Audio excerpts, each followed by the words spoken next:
रुको रुको रुको रुको, ये वाला पार्ट 2 है, पार्ट 1 भी अपलोड हो चुका है, उसका लिंक तुम लोगों को डिस्क्रिप्शन में मिल जाएगा, जाके पहले पार्ट 1 देखो फिर पार्ट 2 देखना। और जिन लोगों ने पार्ट 1 देख लिया तो चलो यार बगैर किसी देरी के पार्ट 2 को शुरू करते हैं। अगले दिन बेन ह्यूमंगर सोर में ट्रांसफॉर्म होकर डायमेंशन 12 के रोबोट से लड़ रहा होता है कि उसके रास्ते में एकदम से आ जाता है बिली बिलियंस। बेन उसको पहचान नहीं पाता और उसे कहता है सॉरी बच्चे, ऑटोग्राफ के लिए वक्त नहीं है। थोड़ी देर बाद फिर से बिली बिलियंस आता है, लेकिन बेन इस दफा फिर उसको इग्नोर कर देता है। फिर इसके बाद बेन और रुक उन रोबोट से लड़ने ही लगते हैं कि उधर से बिली बिलियंस कहता है रुको, और वो रोबोट्स रुक जाते हैं। फिर इसके बाद बिली बिलियंस बेन को कहता है कि तुम ये जान लो कि मैं तुम्हारा सबसे बड़ा दुश्मन हूँ। और ये कहने के बाद बिली बिलियंस कहता है और अब तुम ये समझ गए हो, हमला।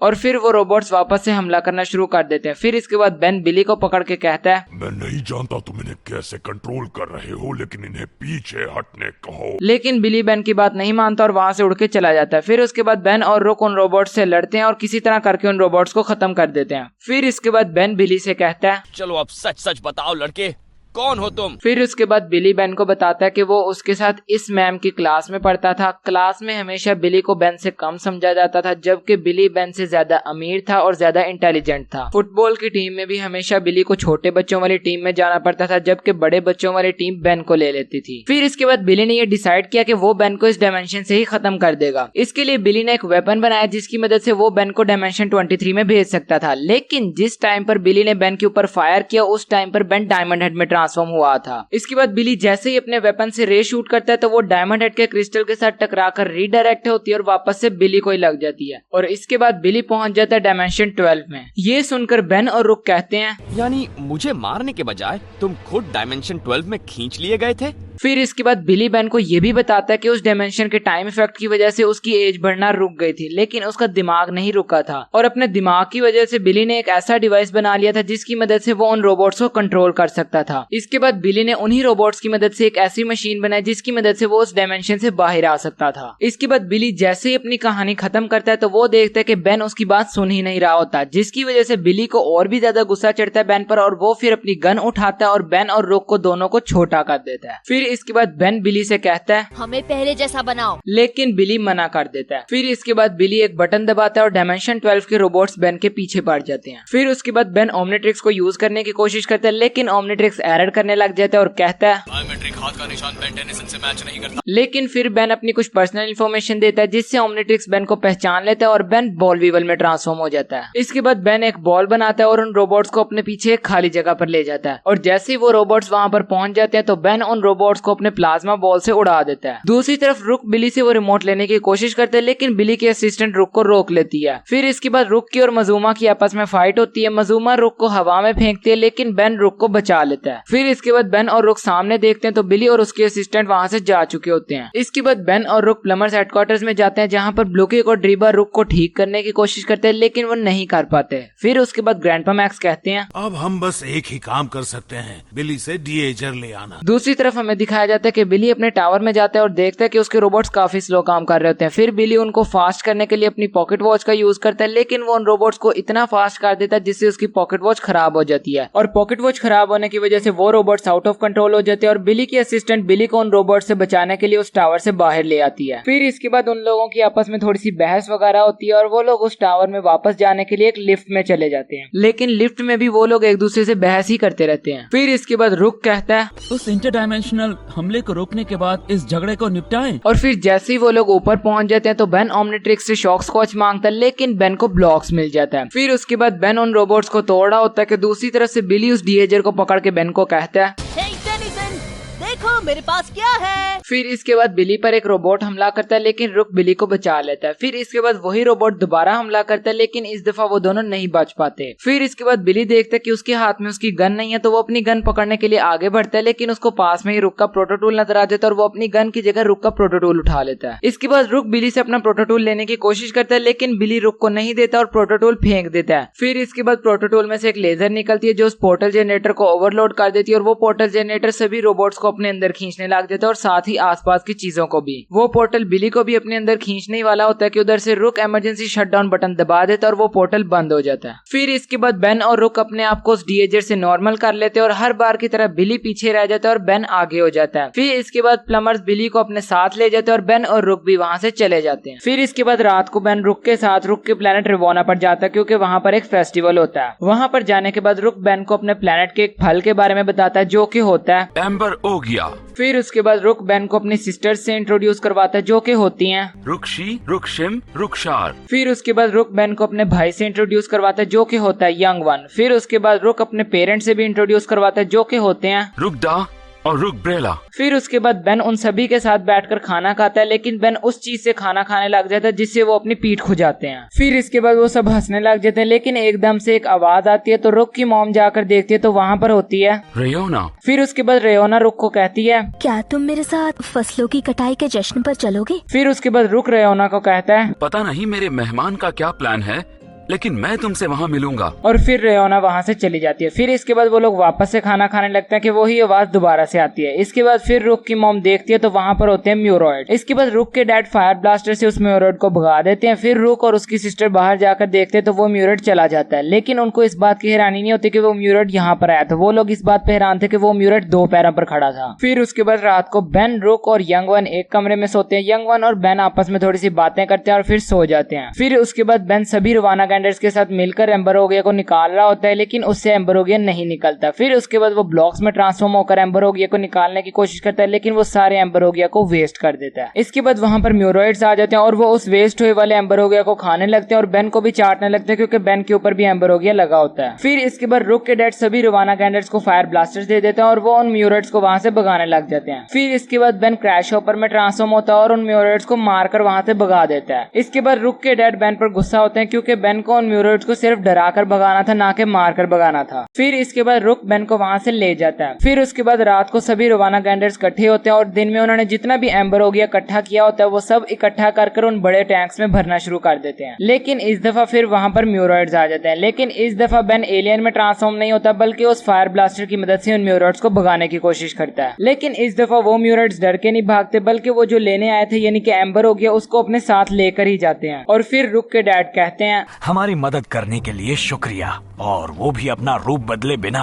और फिर बेन स्टाइल मारने के लिए उस फायर ब्लास्टर को फेंकता है तो उस फायर ब्लास्टर में से एक फायर होता है और वो उस टैंक में जाके गिरता है, जिसकी वजह से उस टैंक में जितना भी एम्बर ओगिया होता है वो सारा जल जाता है। इसके बाद रुक अपने डैड को कहता है शायद बेन और मुझे म्यूरॉइड्स का पीछा करके उनके बिल में जाना होगा, और बेन को वहां से लेकर चला जाता है। फिर उसके बाद बेन और रुक म्यूरॉइड्स के पीछे उनके बिल में जाते हैं और वहां पर वो लोग जाकर देखते हैं कि सारा जो काम म्यूरॉइड्स कर रहे हैं, दो पैरों पर चल रहे हैं और इस तरह की अजीब हरकतें कर रहे हैं, वो फिस्ट्रिक की वजह से कर रहे हैं। म्यूरॉइड्स को स्पेशली फिस्ट्रिक ट्रेन कर रहे हैं इन चीजों के लिए, और म्यूरॉइड्स को अगली फाइट के लिए एक स्पेशल आर्मर भी देकर भेजता है जिसकी मदद से वो ज्यादा से ज्यादा एम्बर ओगिया इकट्ठा कर सकते हैं। ये देखने के बाद बेन रुक से कहता है तुम जाकर किसानों को आगाह करो, मैं फिस्ट्रिक को संभालता हूँ। फिर इसके बाद बेन शॉक स्कॉच में ट्रांसफॉर्म हो जाता है और फिस्ट्रिक से फाइट करने लग जाता है। फिर इसके बाद बेन की और फिस्ट्रिक की आपस में थोड़ी सी फाइट होती है, लेकिन बेन हार जाता है। इसके बाद रुक वापस जाता है और सभी रवाना गैंडर्स को बता देता है कि म्यूरॉइड्स आ रहे हैं। फिर उसके बाद सभी रवाना गैंडर्स तैयार हो जाते हैं और जैसे म्यूरॉइड्स आ जाते हैं फिर उसके बाद रवाना गैंडर्स की और म्यूरॉइड्स की आपस में फाइट होती है, लेकिन इसमें से कुछ म्यूरॉइड्स को रवाना गैंडर्स रोक लेते हैं और कुछ म्यूरॉइड्स काफी ज्यादा एम्बर ओगिया लेकर फिस्ट्रिक के पास पहुंच जाते हैं। और जैसे ही वो सारे म्यूरॉइड्स वहां पर पहुंच जाते हैं तो वो सारे एम्बर ओगिया को एक जगह पर इकट्ठा कर देते हैं और फिर फिस्ट्रिक कहता है स्टार बीम का पावर ऑन करो, मुझे कुछ प्लैनेट्स उड़ाने हैं। फिर इसके बाद जैसे ही फिस्ट्रिक स्टार बीम को उसके टारगेट पर सेट कर लेता है तो उधर से बेन के ओमनिट्रिक्स का टाइम आउट हो जाता है और बेन उधर से बच जाता है। फिर उसके बाद बेन घूमता हुआ आता है और फिस्ट्रिक को गिरा देता है और फिर उस स्टार बीम की डायरेक्शन को चेंज कर देता है और वो प्लेनेट बच जाता है। फिर उसके बाद फिस्ट्रिक बेन को पकड़ के कहता है कि तुम्हें इसकी कीमत चुकानी पड़ेगी, लेकिन आगे से बेन कहता है तुम्हें मेरे दोस्त से मिलना चाहिए। फिर उसके बाद बेन किकनॉक में ट्रांसफॉर्म हो जाता है और बेन की फिस्ट्रिक के साथ थोड़ी सी फाइट होती है। फाइट के बीच में म्यूरॉइड्स आ जाते हैं। बेन थोड़े से म्यूरॉइड्स को हराता है, बाकी सारे खुद ही जाकर छुप जाते हैं। फिर उसके बाद फिस्ट्रिक बेन को मारने के लिए एक गन निकालता है, लेकिन बेन फिस्ट्रिक को वो गन यूज करने का मौका ही नहीं देता और फिस्ट्रिक को हरा देता है। फिर उसके बाद बेन उसी गन से एम्बर ओगिया को आग लगाता है जिससे कि सारी शिप तबाह हो जाती है और बेन एक छोटी सी शिप में फिस्ट्रिक और म्यूरॉइड्स को लेकर वापस से रवोना पर आ जाता है। फिर उसके बाद रुक के डैड रुक से कहते हैं ब्लॉन्को, बिना परंपरा तुम कुछ नहीं हो, लेकिन तुम्हारे बिना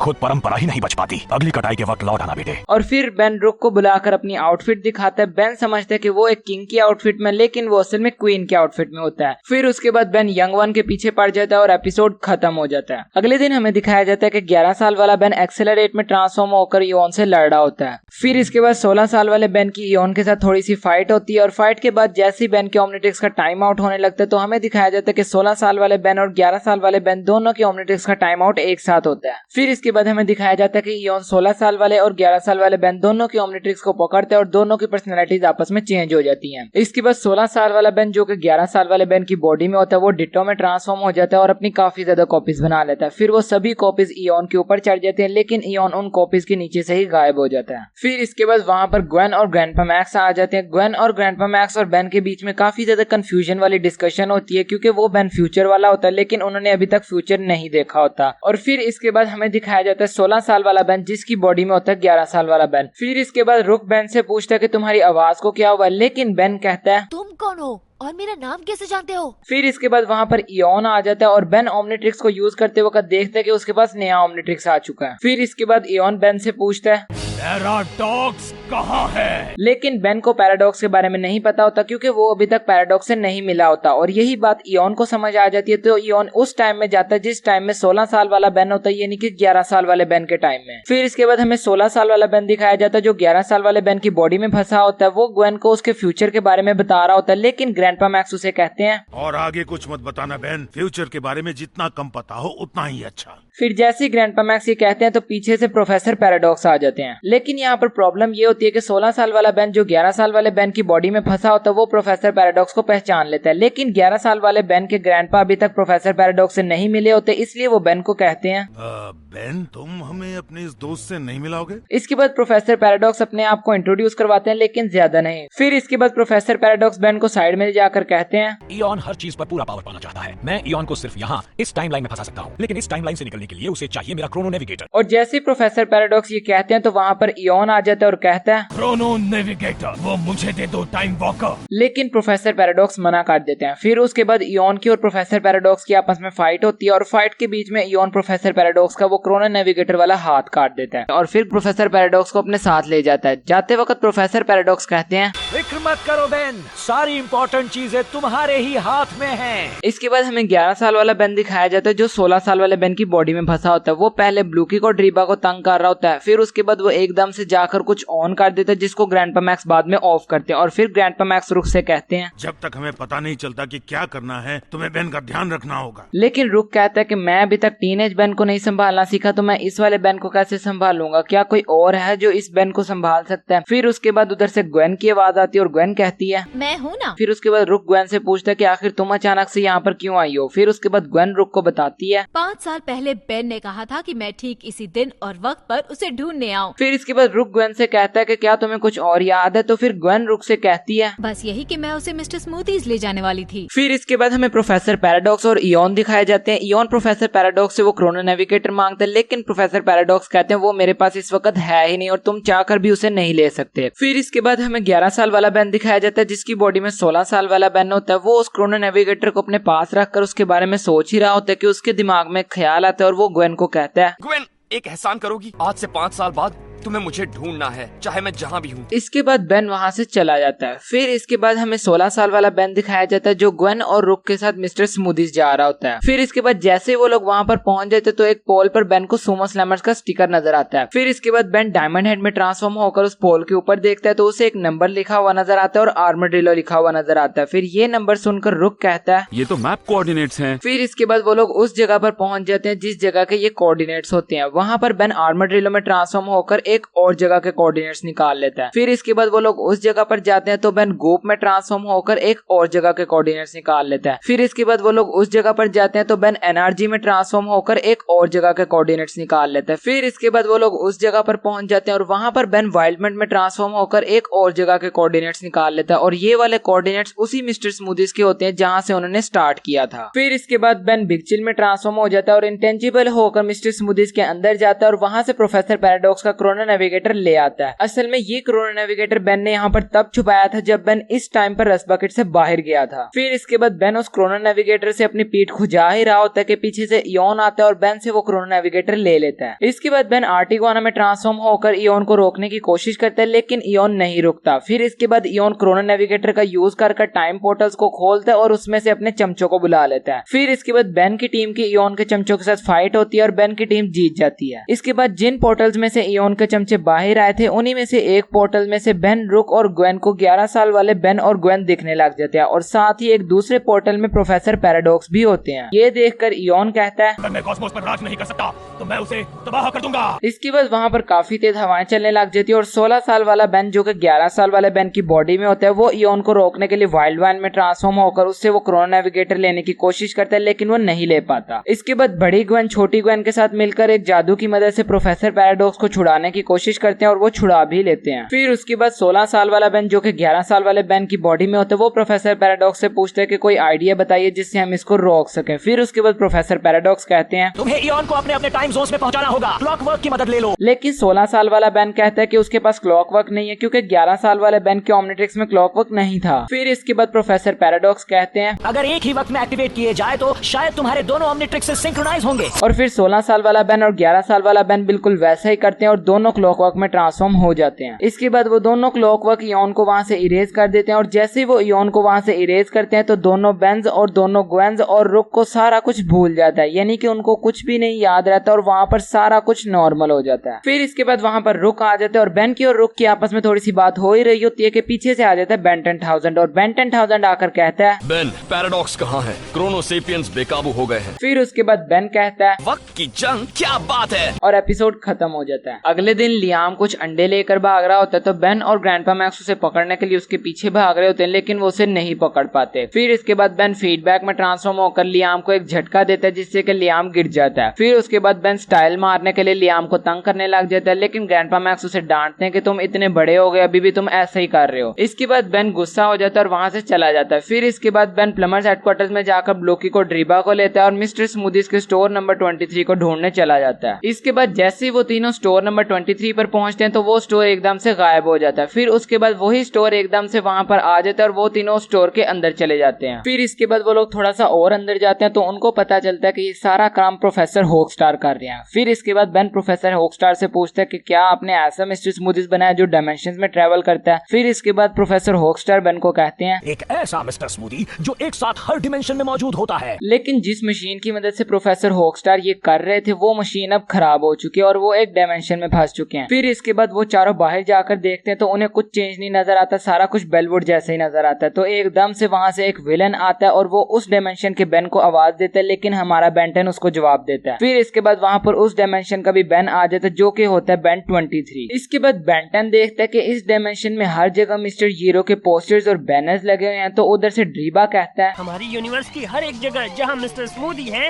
वहीं इस यूनिवर्स में मिस्टर हीरो है। इसके बाद बेन 23 फ्रीज लिजर्ड यानी कि आर्टिगोना में ट्रांसफॉर्म होकर उस विलेन यानी कि टेट्रैक्स से लड़ने लग जाता है और उसको हरा देता है। फिर इसके बाद टेट्रैक्स एकदम से उसको तोड़कर बाहर आ जाता है और बेन 10 उसको रोकने के लिए एक्सेलरेट में ट्रांसफॉर्म होकर उसको पकड़ने ही लगता है कि उधर से टेट्रैक्स टेलीपोर्ट हो जाता है। फिर इसके बाद बेन 23 अपने आप को बेन 10 से इंट्रोड्यूस करवाता है, अपने बारे में बताता है वो कितना अमीर है, वो कितना फेमस है और अपनी सारी चीजों के बारे में बताता है। बातों बातों में बेन 10 विलगैक्स के बारे में बात करता है। तो फिर बेन 23 कहता है, ये नाम कभी सुना नहीं। इसके बाद बेन 23 अपने 24th एलियन के साथ बेन को इंट्रोड्यूस करवाता है जो कि होता है फीडबैक। बेन 23 अपने 24th एलियन का नाम प्लगमैन रखने वाला होता है, लेकिन जैसे ही बेन 10 उसको फीडबैक नाम के बारे में बताता है तो बेन 23 अपने 24th एलियन का नाम फीडबैक रख लेता है। इसके बाद बेन 10 के ओमनिट्रिक्स में से ग्रैंडपा मैक्स की आवाज आती है और ये आवाज सुनकर बेन 23 कहता है, ओह क्या वो ग्रैंडपा मैक्स थे? सालों हुए उनके बारे में सोचे हुए। और फिर इसके बाद हमें पता चल जाता है कि बेन 23 के डायमेंशन में ग्रैंडपा मैक्स भी नहीं है। फिर इसके बाद बेन 10 बेन 23 के कहने पर उसको अपने एलियंस दिखाने लग जाता है। पहले बेन 10 बेन 23 को अपचक दिखाता है जिससे बेन 23 कहता है, वॉमिट मैन। फिर इसके बाद बेन 10 उसको स्पाइडर मंकी दिखाता है जिसे बेन 23 कहता है,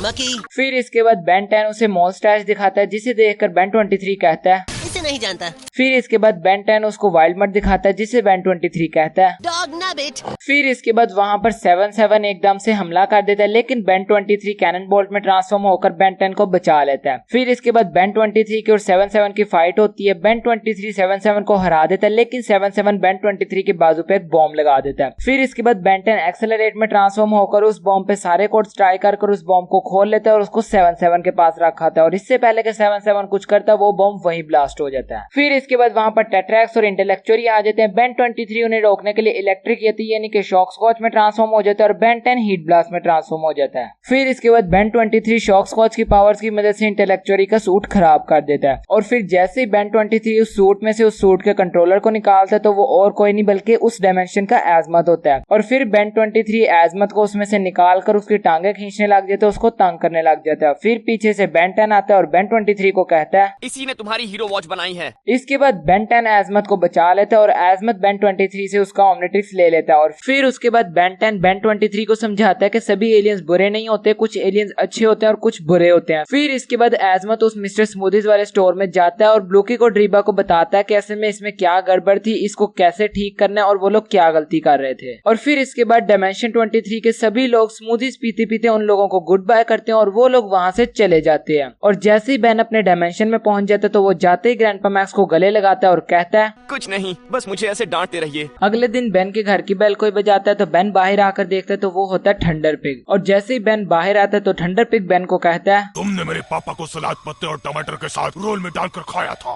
फिर इसके बाद बेन की और थंडर पिग की आपस में फाइट होती है। बेन थंडर पिग से लड़ने के लिए एको में ट्रांसफॉर्म होता है और उसको हरा भी देता है, लेकिन जिस साउंड वेव की मदद से वो थंडर पिग को हराता है उससे मिस्टर बाउमन की गाड़ी का शीशा भी टूट जाता है। फिर इसके बाद मिस्टर बाउमन बाहर आते हैं और बेन मिस्टर बाउमन से कहता है, परेशान क्यों होते हैं, सिर्फ कांच ही तो टूटी है। और फिर तभी उनकी पूरी गाड़ी टूट जाती है। फिर इसके बाद मिस्टर बाउमन बेन को बताते हैं कि जब वो 5.5 साल का था तब उसने एक दफा उनकी गाड़ी को आग लगा दी थी, जब वो 11 साल का था तब तो उसने उनकी एक गाड़ी को स्पेस में ही फेंक दिया था, और जब वो 16 साल का था तब तो उसने उनकी पूरी गाड़ी को ही जमा दिया था। लेकिन इस दफा मिस्टर बाउमन कहते हैं कि जब तक मैं अपनी गाड़ी का नुकसान नहीं पूरा कर लेता, उसको पूरी तरह ठीक नहीं कर लेता, तुम्हें मेरे हिस्से की डिलीवरीज करनी होंगी, मेरी जगह काम करना होगा। इसके बाद जो पहली डिलीवरी होती है वो बेन को एक बड़ा बॉक्स करना होता है जो कि बेन आराम से कर देता है, और दूसरी डिलीवरी होती है पकमार की। बेन उसको उसका पार्सल डिलीवर कर तो देता है, लेकिन हमेशा की तरह बेन उसकी दुकान का काफी ज्यादा नुकसान कर देता है। लेकिन जब बेन तीसरी डिलीवरी देने जाता है तो जिसकी डिलीवरी देने जाता है उसका पार्सल तो उस तक पहुंच जाता है, लेकिन बेन के पास एक और बैग होता है जो फिस्ट्रिक के चमचे के बैग के साथ एक्सचेंज हो जाता है। फिर इसके बाद हमें साइफन दिखाया जाता है जिसने कुछ लोगों को इकट्ठा किया होता है बोली लगाने के लिए एक ड्वार्फ स्टार के लिए, और उस ड्वार्फ स्टार को लाने वाला था फिस्ट्रिक का चमचा। और जैसे ही फिस्ट्रिक का चमचा उस ड्वार्फ स्टार को लाता है और साइफन उसको उसमें से निकाल के देखता है तो वहां पर होती है गोल्ड फिश, और जो ड्वार्फ स्टार वाला बैग होता है वो होता है बेन के पास। फिर उसके बाद जम्बोजो अपने दोस्तों को कहता है, जो भी बेन 10 से वो ड्वार्फ स्टार ले आएगा उसे वो मुफ्त मिलेगा। और फिर जम्बोजो और उसकी टीम बेन की ट्रॉली लेकर वहां से भाग जाते हैं और बेन उनको रोकने के लिए ट्रांसफॉर्म हो जाता है आर्मड्रिलो में। फिर इसके बाद बेन की जम्बोजो की टीम के साथ फाइट होती है और बेन जम्बोजो की टीम को हरा देता है। फिर उसके बाद बेन अपनी सेकंड लास्ट डिलीवरी करके कहता है, आखिरी डिलीवरी,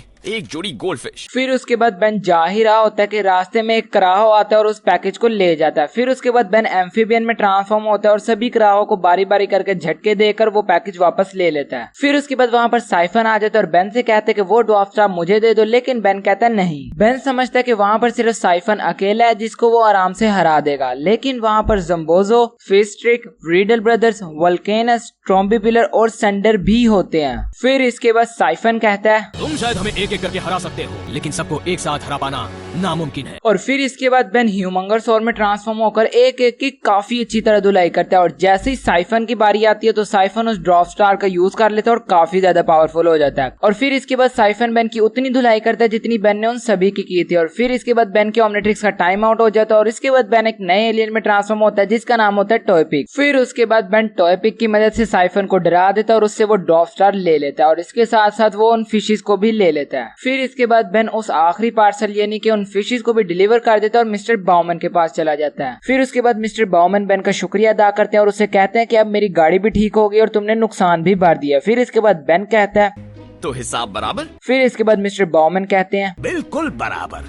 और फिर इसके बाद मिस्टर बाउमैन की पुरानी कार आसमान से एकदम से काफी तेजी से गिरती हुई आती है और इस दफा वो उनकी कार पे नहीं बल्कि उनके घर पे गिरती है और उनका घर टूट जाता है। और ये कार आसमान से इसीलिए गिरती है क्योंकि बेन जब संडर से फाइट कर रहा था तो बेन ने संडर का होवरबोर्ड इतनी जोर से आसमान में फेंका था कि वो सीधा जाकर मिस्टर बाउमैन की पुरानी कार को लगता है और वो कार एकदम से आसमान से गिर जाती है। और फिर ये देखकर बेन कहता है इस वक्त यही कहना ठीक रहेगा, बाय बाय, और वहां से भाग जाता है और अपने घर का दरवाजा बंद कर लेता है। तो बस यार यहीं पर होता है बेन टेनम यूनिवर्स के सीजन 2 के पूरे 10 एपिसोड्स का ब्रेकडाउन खत्म। आई होप कि आपको ये ब्रेकडाउन, ये स्टोरी एक्सप्लेनेशन वीडियो पसंद आया होगा। और यार अगर वीडियो पसंद आया तो लाइक करना है, इस वीडियो का लाइक है मैं 200 लाइक्स और 100 कमेंट्स, तो जल्दी से पूरा कर दो। आई होप कि आप इसको पूरा कर दोगे। एंड यार अगर चैनल पे नए हो तो सब्सक्राइब करना। एंड मैं मिलूंगा आपसे किसी नेक्स्ट वीडियो में, तब तक के लिए गुड बाय।